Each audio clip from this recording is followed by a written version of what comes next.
se prepara el conjunto Pelayo para despedirse por hoy de todos nosotros.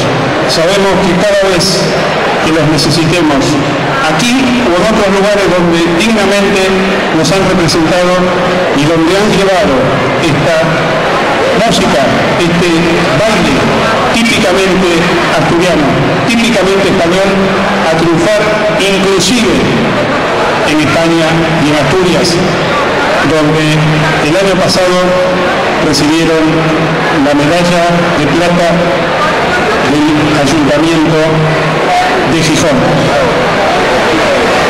Hoy nos dicen hasta la próxima, bailando para todos ustedes con la banda de gaitas el Chiringuelo de Naves, mientras se preparan y les preparamos el escenario.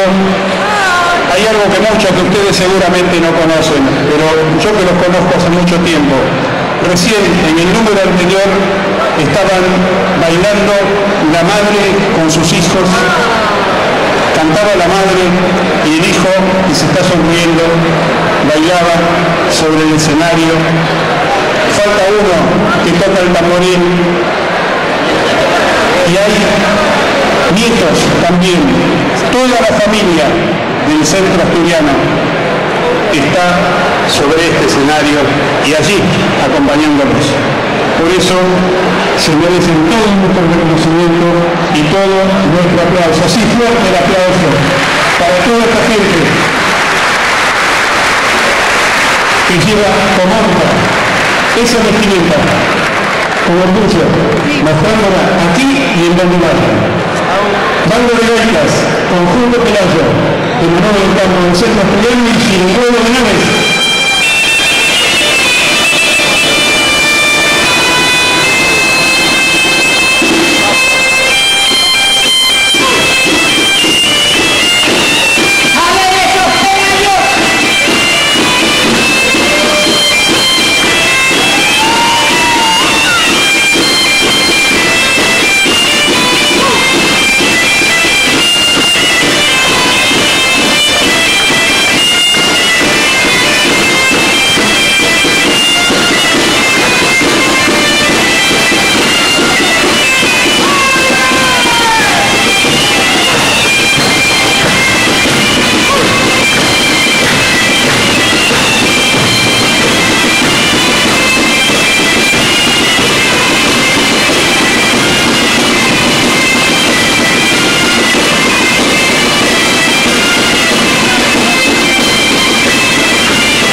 Abogado penal.